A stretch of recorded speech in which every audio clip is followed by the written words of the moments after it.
Hello friend, मैं Ansari dream vision plus coaching classes और अमर शहर उच्चतर माध्यमिक विद्यालय में आप सभी लोगों का एक बार फिर से बहुत बहुत स्वागत करता हूं। फ्रेंड, ये मेरा लेक्चर 4 है। इससे पहले मैंने 3 लेक्चर दिए थे, जिसमें से 2 लेक्चर बेसिक बायोलॉजी पे थे और एक लेक्चर मैंने जो 12th और 10th क्लास के जो स्टूडेंट हैं उनके लिए, जिनका पहला यूनिट क्लास 12th के जो जितने भी स्टूडेंट, उनका पहला यूनिट जो बायोलॉजी से रिलेटेड है, जिसका नाम रिप्रोडक्शन था। मैंने आपको बताया था कि रिप्रोडक्शन ये आपके बायोलॉजी का पहला यूनिट है, जिससे 4 चैप्टर जो है बिलोंग करते हैं, जिसमें सबसे पहला चैप्टर जीवों में जनन, दूसरा चैप्टर पुष्पीपादपों में जनन और तीसरा चैप्टर मानव जनन और आपका जो चौथा चैप्टर था उसका नाम था जनन स्वास्थ्य। तो मैंने आपको कहा था कि जब मैं नेक्स्ट वीडियो बनाऊंगा तो उसमें आपको सबसे पहला चैप्टर जीवों में जनन उसको मैं पढ़ाऊंगा। तो मैं आज आपको वही पहला चैप्टर यानी यूनिट फर्स्ट जो रिप्रोडक्शन है उसका जो पहला यूनिट है बायोलॉजी का, उसका जो पहला जो लेसन है यानी जो पार्ट है उसका नाम है जीवों में जनन, रिप्रोडक्शन इन ऑर्गेनिज्म। आज मैं उसी को पढ़ाने वाला हूं, बताने वाला हूं। इसमें मैं आपको बताऊंगा कि रिप्रोडक्शन क्या होता है और ये कितने प्रकार का होता है और जीव किस प्रकार से रिप्रोड्यूस करते हैं, वो सारी चीजें मैं आपको बताने वाला हूं। अगर आप मेरे चैनल पे नए हो तो सबसे पहले मेरे चैनल को आप सब्सक्राइब कर लीजिए और बेल आइकन को प्रेस कर दीजिए, ताकि जब भी मैं कोई वीडियो अपलोड करूं तो उसकी नोटिफिकेशन आप तक पहुंच जाए। तो आइए अब शुरू करते हैं जो आज बायोलॉजी यूनिट फर्स्ट का सबसे पहला चैप्टर है जीवों में जनन। तो फ्रेंड, जीवों में जनन जानने से पहले हमें ये जानना है कि जनन या रिप्रोडक्शन क्या होता है। तो यहाँ देखिए हमने लिखा है रिप्रोडक्शन की कुछ एक छोटी सी सिंपल सी डेफिनेशन। यहाँ लिखा है कि जीवों का अपने समान संतान को उत्पन्न करने की जो क्रिया या प्रक्रिया होती है उसी को क्या कहते हैं, जनन कहते हैं। यानी सिंपली आप ये समझ सकते हो कि संसार में जितने भी जीव पाए जाते हैं, चाहे वो यूनिसेल्युलर हो, चाहे वो मल्टीसेल्युलर हो, चाहे वो एक्वेटिक हो, चाहे वो टेरेस्ट्रियल हो, चाहे वो एरियल हो, यानी कोई भी जीव, चाहे वो माइक्रोस्कोपिक हो, चाहे वो जैसा भी जीव हो, उनमें एक बहुत ही जो है इंपॉर्टेंट कैरेक्टर पाया जाता है कि वे सभी जीव क्या करते हैं, वे अपने समान संतान को क्या करते हैं, प्रोड्यूस करते हैं, उत्पन्न करते हैं, यानी जन्म देते हैं। जीवों का यही प्रक्रिया यानी जीवों का अपने समान संतान को उत्पन्न करने की जो प्रक्रिया है उसी को जनन कहते हैं। और मैं आपको बता दूं, जो जनन ये एक जैविक प्रक्रिया है और जीवों के जितने भी फीचर या कैरेक्टर हैं उनमें सबसे इंपॉर्टेंट कैरेक्टर यही है कि जीवों का अपने नंबर में इंक्रीज करना यानी संतान की उत्पत्ति करना, यानी यही हो जाएगा आपका रिप्रोडक्शन की डेफिनेशन। क्योंकि देखिए री का मतलब क्या होता है, री का मतलब होता है पुनः या फिर से, और प्रोडक्शन का मतलब होता है निर्मित करना, यानी फिर से निर्मित करना। किसको निर्मित करना, अपने समान संतान को निर्मित करना, यानी जीवों का अपने समान संतान को जन्म देना ही क्या कहलाता है, रिप्रोडक्शन या जनन कहलाता है।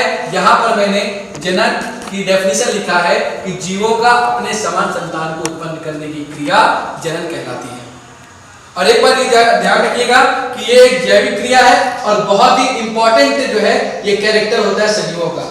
क्योंकि मैं आपको बता दूं, आपने सुना होगा कि जो जीव होते हैं उनमें वृद्धावस्था आती है और एटलीस्ट उनकी मृत्यु हो जाती है।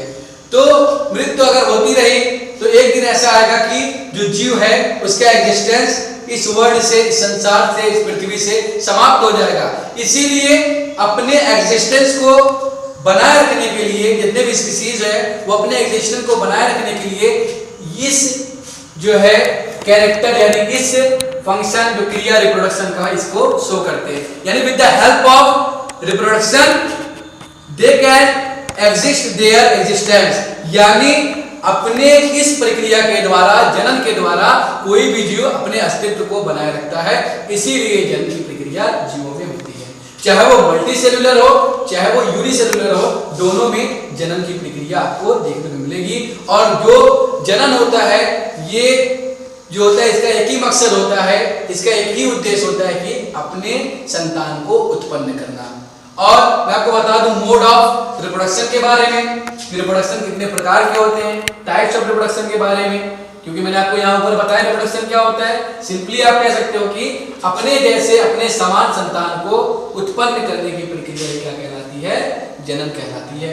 अब मैं मोड ऑफ रिप्रोडक्शन की बात करता हूँ, यानी टाइप्स ऑफ रिप्रोडक्शन की बात करता हूँ, जनन के प्रकार की बात करता हूँ, तो मैं आपको बता दूं जो जनन होता है वो मुख्य रूप से दो प्रकार का होता है। एक होता है असेक्सुअल रिप्रोडक्शन, इसे अलैंगिक जनन कह सकते हैं, और दूसरा जो होता है वो सेक्सुअल रिप्रोडक्शन या जिसे लैंगिक जनन कहते हैं। तो जितने भी जीव हैं उनमें मुख्य रूप से चाहे वो एक कोशिकीय हो चाहे वो बहुकोशिकीय हो, यानी यूनिसेलुलर चाहे मल्टीसेलुलर, इनमें जो है जो रिप्रोडक्शन के मोड है वो मुख्य रूप से कितने होते हैं, दो होते हैं। यानी दो प्रकार से जो जीव होते हैं अपने संतान को वो जन्म देते हैं या प्रोड्यूस करते हैं। तो पहला मोड मैंने आपको बताया असेक्सुअल यानी अलैंगिक, और सेक्सुअल या लैंगिक। आइए हम बात करते हैं what is the difference between asexual reproduction and sexual reproduction, यानी अलैंगिक और लैंगिक मोड ऑफ रिप्रोडक्शन में क्या डिफरेंस होता है, क्या अंतर होता है, किस प्रकार हम इसको विभेदित कर सकते हैं। आइए हम उसकी बात करते हैं। सबसे पहले हम आपको असेक्सुअल रिप्रोडक्शन की बात करते हैं, उसके बारे में बताते हैं। तो देखिए असेक्सुअल रिप्रोडक्शन जो होता है इसमें केवल एक ही इंडिविजुअल जो है पार्टिसिपेट करता है जनन के लिए, यानी सिर्फ सिंगल पेरेंट्स के द्वारा ही क्या हो जाता है, संतान की उत्पत्ति हो जाती है। यानी इसमें कि अपने संतान को उत्पन्न करने के लिए जो है वो गैमीट की आवश्यकता नहीं होती, इसमें फर्टिलाइजेशन यानी निषेचन की आवश्यकता नहीं होती, और मियोसिस की भी क्रिया इसके अंदर नहीं होती, और केवल एक ही इंडिविजुअल यानी केवल एक ही पेरेंट्स यानी सिंगल पेरेंट्स के द्वारा ही क्या हो जाता है, असेक्सुअल रिप्रोडक्शन में जो है जीव या संतान जो है उत्पन्न हो जाता है। यानी सिंपली आप कह सकते हो कि only single parents can produce offspring in the mode of asexual reproduction. यानी यहां पर आप देख सकते हो कि असेक्सुअल रिप्रोडक्शन क्या होता है, मैंने लिखा इस प्रकार के जनन में केवल सिंगल पेरेंट्स ही यानी सिर्फ एक ही इंडिविजुअल के द्वारा ही संतान उत्पन्न हो जाते हैं। यानी इसमें डबल पेरेंट्स की जरूरत नहीं पड़ती, यानी मेल या फीमेल की जरूरत नहीं पड़ती है, सिर्फ एक ही इंडिविजुअल जो है वो संतान को उत्पन्न करने के लिए काफी होता है, यानी एक ही जो है वो इंडिविजुअल संतान को उत्पन्न कर देता है। अब जाहिर सी बात है जब सिंगल पेरेंट्स है तो फर्टिलाइजेशन की बात ही नहीं उठती, यानी निषेचन होगा ही नहीं, क्योंकि निषेचन कब होता है, when male and female gamete meet to each other या फ्यूज टू ईच अदर, यानी जब नर और मादा युग्मक निषेचित होते हैं तब निषेचन की प्रक्रिया होती है। मगर यहाँ पर एक ही जो है क्या है, इंडिविजुअल है, तो वहां पर तो फर्टिलाइजेशन भी नहीं होगा। और जब फर्टिलाइजेशन नहीं होता यानी मेल और गैमीट मेल और फीमेल गैमीट का फॉर्मेशन नहीं होता, यही वजह इसमें मियोसिस की क्रिया भी नहीं होती है। तो सिंपली समझ लीजिए अलैंगिक जनन अगर कोई पूछे तो कैसे परिभाषित करोगे कि अलैंगिक जनन केवल अलैंगिक जनन में केवल एक ही इंडिविजुअल पार्टिसिपेट करता है और इसमें फर्टिलाइजेशन और मियोसिस जो होता है वो इन्वॉल्व नहीं होता है।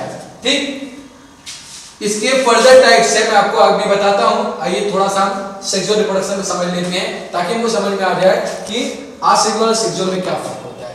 आपने देखा जैसे असेक्सुअल केवल सिंगल पेरेंट्स के द्वारा हो जाता है, मगर सेक्सुअल रिप्रोडक्शन में ऐसा नहीं है। सेक्सुअल रिप्रोडक्शन के लिए मेल और फीमेल यानी नर और मादा युग्मक यानी गैमेट की आवश्यकता पड़ती है। यानी सिर्फ जैसे असेक्सुअल रिप्रोडक्शन में सिंगल पेरेंट्स के द्वारा संतान की उत्पत्ति हो जाती है, ऐसा इसमें नहीं होता। इसमें संतान की उत्पत्ति के लिए जो है मेल गैमीट और फीमेल गैमीट यानी नर और मादा युग्मक की आवश्यकता होती है। यानी नर तथा मादा युग्मक के द्वारा होने वाले जनन को हम क्या कह सकते हैं, लैंगिक जनन कह सकते हैं।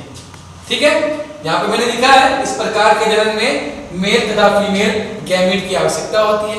Without mail and female gamete sexual reproduction can never be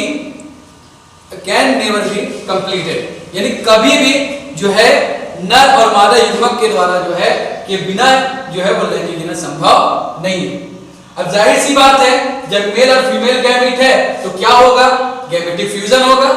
क्या होगा, गैमेटिक फ्यूजन, जिसे हम क्या कह सकते हैं, फर्टिलाइजेशन, निषेचन। और ये मेल और फीमेल गैमेट बनेंगे कैसे, with the help of meiosis. तो यहाँ पर मियोसिस के द्वारा मेल और फीमेल गैमेट बनेंगे और इस मेल और फीमेल गैमेट का क्या होगा, फर्टिलाइजेशन। और जब फर्टिलाइजेशन होगा तो इसी फर्टिलाइजेशन के द्वारा जो है थ्रू जो है क्या होगा, एक संतान की उत्पत्ति होगी या ऑफस्प्रिंग का प्रोडक्शन होगा या निर्माण होगा, यह बनेगा। ठीक है, तो इसीलिए जो है जहां आसेक्सुअल रिप्रोडक्शन में फर्टिलाइजेशन और मियोसिस इन्वॉल्व नहीं है, वहीं पर लैंगिक जनन यानी सेक्सुअल रिप्रोडक्शन में फर्टिलाइजेशन और मियोसिस क्या होता है, वो इन्वॉल्व होता है। तो डिफरेंस आप सिंपली समझ सकते हो कि इस प्रकार के जनन में यानी आसेक्सुअल रिप्रोडक्शन में केवल सिंगल पेरेंट्स के द्वारा ही संतान की उत्पत्ति हो जाती है, मगर सेक्सुअल रिप्रोडक्शन के लिए सिर्फ केवल एक पेरेंट्स के द्वारा जो है, केवल एक इंडिविजुअल के द्वारा वो लैंगिक जनन संभव नहीं है। इसमें मेल और फीमेल गैमेट की जरूरत है और यहाँ पर फर्टिलाइजेशन नहीं होता है और यहाँ पर मेल और फीमेल गैमेट होता है, तो इसके लिए गैमेटिक फ्यूजन होता है अर्थात फर्टिलाइजेशन होता है। यहाँ पर जब गैमेट नहीं है आसेक्सुअल रिप्रोडक्शन में, क्योंकि गैमेट आएंगे कहां से, मियोसिस के द्वारा, यानी इसका मतलब यहाँ मियोसिस होता ही नहीं, तो मियोसिस नहीं होता इसलिए गैमेट नहीं आते, तो यहाँ पर मियोसिस इन्वॉल्व नहीं होता है। और यहाँ पर क्या होता है, मेल और फीमेल गैमेट बना, किसके द्वारा, with the help of meiosis cell division, इसलिए यहाँ पर मियोसिस अकर्स होता है। तो ये था थोड़ा सा जो है डिफरेंस किसके बीच में, आसेक्सुअल रिप्रोडक्शन और सेक्सुअल रिप्रोडक्शन के बीच में। आसेक्सुअल रिप्रोडक्शन में केवल सिंगल से पार्टिसिपेट करते हैं, सिंगल इंडिविजुअल पार्टिसिपेट करते हैं, इसमें जो है डबल इंडिविजुअल यानी मेल और फीमेल दोनों की आवश्यकता होती है। इसमें फर्टिलाइजेशन और मियोसिस इन्वॉल्व नहीं होता है, यानी फर्टिलाइजेशन और मियोसिस नहीं होता है, और जबकि यहाँ पर लैंगिक जनन में फर्टिलाइजेशन और मियोसिस क्या होता है, वो इन्वॉल्व होता है। अब मैं बात करता हूँ आसेक्सुअल रिप्रोडक्शन के टाइप्स की, कितने प्रकार का होता है, तब तक इसको नोट कर लीजिए।